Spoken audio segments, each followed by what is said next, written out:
floors, we've learned about the carpet, and we've learned a little bit about the woods.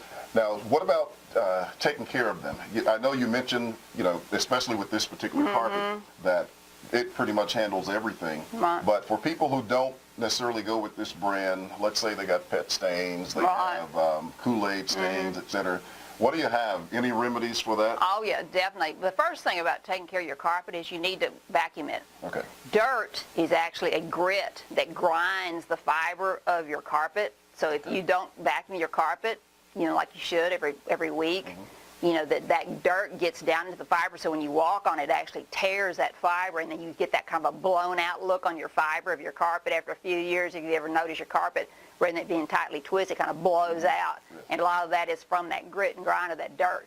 So number one, always vacuum your carpet. Same is true of your wood. Water and wood do not mix. You do not mop your wood floors. I've been in the new construction, the people out there cleaning up, the cleanup crews out there with a mop and mopping the floors. I'm like, oh, please don't do that. Don't mop the floors. Water and wood do not mix. So with your wood, now if you spill something on your wood, of course you have to use something with some liquid in it to clean it, but we use a spray bottle as a cleaner. We have wood and laminate cleaners, which are in spray bottles, and you just merely spray that and take a white rag and wipe up the coke or whatever you happen to have spilled on the floor. But typically on a wood floor, you would want to vacuum it to clean it, or I use a Swifter with those little magnetic little cloths, and they actually kind of pull the dust off the wood, and I like to use those because that kind of takes that dust off the floor. Or you vacuum it first, then kind of dust. If you have cats and dogs, it's amazing how that little Swifter will really pull all that fur and stuff up off the wood. And as far as your carpet is concerned, again, the vacuuming is very pertinent to keeping your carpet nice and fresh looking. It actually pulls the fiber up. Your carpet gets matted down. If you have a pattern that you're walking from the bedroom to the bathroom so many times, you get that pattern. If you vacuum that up, that kind of pulls this fiber back up. And as far as cleaning it, I have a really good dog repellent type stain that we spray that actually attacks the enzyme of the urine. There's bacteria in the urine. That's what makes the urine smell from a pet stain.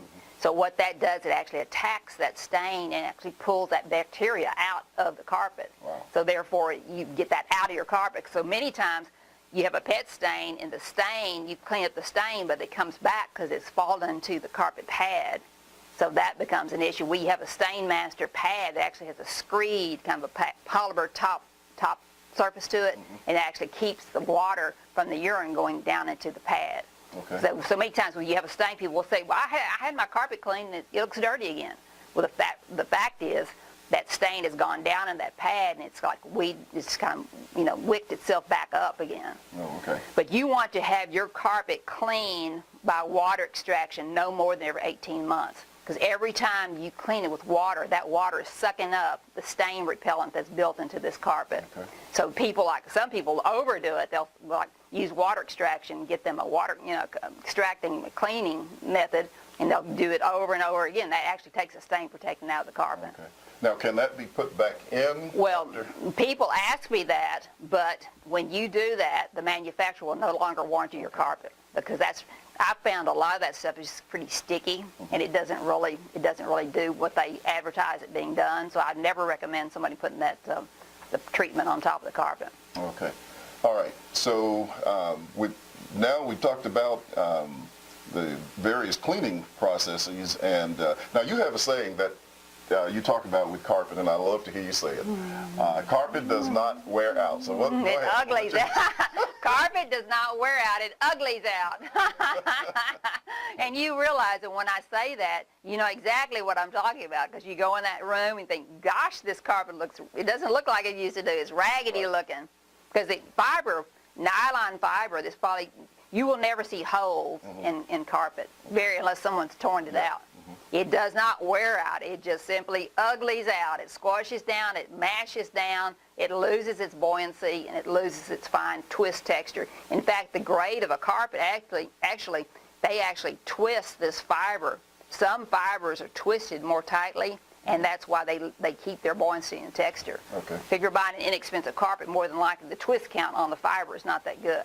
Okay. Well, tell us about your installation process, etc. do we install it ourselves if we buy carpet from you, Oh, no. or do you have a Oh, yes. team of I people have, who yes, handle it? definitely. I've had the same crew for over 25 years. These gentlemen started when they were very young adults, actually, installing carpet, and they've done my carpet for all this time. And the process is when you want some carpet, you call me and say, Gwen, come out and look at my house. We come out and measure your house. Then you come into my shop, and then we evaluate what you need, where you're going to put it. And then once we do that, we have chosen that carpet, we agree on the price. Then I set up with the measurement. We measure the carpet, and then we set up the installation. And our guys, depending on what your schedule is, we set up a time that's good for you, and then we go install your carpet for you. Okay. And what my guys do too, every time I make a point of when I deal with someone, I say, yeah, I hope you love your carpet. That's usually what I say. I hope you love your carpet. And I did that today. I text the girl and said, I hope you love your carpet. She said, oh, your guys were awesome. And I said, that's so nice of you to say that. And I said, I will be sure and tell them that, because they really appreciate it, because they have pride in what they do. This is not just an hourly, they get paid by the job. So they're going to do the best thing they can to make that carpet look great, because they know it's dependent on getting another job is how well they do. Exactly. So that's when they have that pride in what the way their service is and what their installation, and it's a knack to this stuff. When we're doing low-profile Berbers, we're matching patterns, we're having to move things to make everything match, and so it's not, it's really a skill for them to be able to do that. Okay. So that's what I spend on. Tell us how to get in touch with you, and because you have a store. Yes, definitely. Tell us a little bit about the store, first of all, Yeah. and what people can find when they go there, and where to find you. Sure. Et cetera. I've been in my location 18 years as of June 1, so I'm coming up on my 18th year anniversary in the same spot. Thank you, Awesome. thank you. And it's a very nice spot, located in a very nice. Yeah, we're near the Wolf Chase Mall, and we have a 5,000 square foot office space there. The whole front side of it's retail space. The whole back side is warehouse space. So we have literally hundreds of carpet samples there, and hundreds of samples of wood and ceramic tile. So I was a buyer of floor covering products for a paint manufacturing company. Mm-hmm. So I look for the best product for the best price. So I kind of weasel in on things that I think are really good products. I really think, oh, this is a great product for the price. So that's going to be the first thing I'm going to show you when you come in the showroom. Okay. So in that showroom, I have all those products. We have paint samples, we have roof samples, we have countertop samples. So when you come in the shop, I'm going to ask you all the things. What does your countertop color look like? What does this look like? What does this look like? And I usually have a sample of most of the things I will have in your paint color. I have all the Fandex of all the manufacturers of the paint. So we'll find your paint color that you use, and we'll get down to the countertop. We'll get down to your bathroom tile. I have all those samples. So that's a matter of I'm gonna pinpoint what's going to look the best with what your environment is right now. Now it sounds like I might want to do a little bit of preparation before I come to the store. Like I might bring some pictures. Exactly. Yes. Of that's colors, always helpful. et cetera. Yes, that's always helpful. That makes it easier. And I'll even tell a lot of girls, I'll say, if you're coming in, bring in your couch cover. If you have a couch cover, bring that in if that's significant to you. Bring anything that's significant. Your bedspread, if you have a pillow cover, bring that to me. So that way we can really pinpoint what color you're really looking for. Yeah. Now, I know that sometimes in doing this process, you probably get those people that think they know what they want, and then by the time they leave the store, they got a whole different perspective. And I'm sure you probably got some good stories you can tell them about that. Right. Well, I want you to have what you want. Right. And I'm not going to say, you must buy this kind of thing, but I'm going to give you the pros and cons of buying what you think that you want. Right. And then if you're dead set on doing that, that's your final decision. Right. But I'm going to do my best to sell you that best product, no matter what you want. I'm going to try to sell you the best product. Okay, well, very good. So did we get the address and the website and everything? Oh, yes.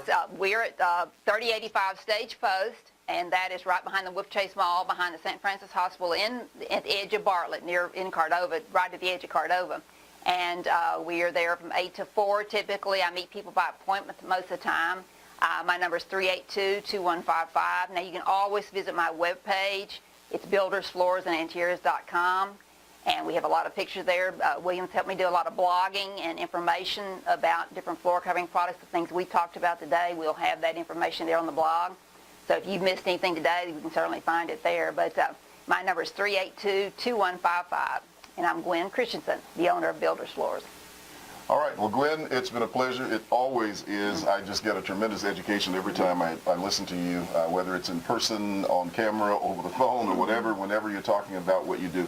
And your passion for what you do really comes out. And it's not only that, but I've heard from people that you have provided your services for and who bought your products, and they all give you raving reviews. And so that A+ rating with the Better Business Bureau is well deserved. Right. So I want to congratulate for you. it. Congratulate you on coming up on your 18-year anniversary. thank That's you. excellent. And so we appreciate you very much, and the Memphis and surrounding business community, as well as people around the United States, because I know that occasionally you get people from other places, Yes. calling you, and that's good. And so we appreciate you being really, really an outstanding businesswoman in the community.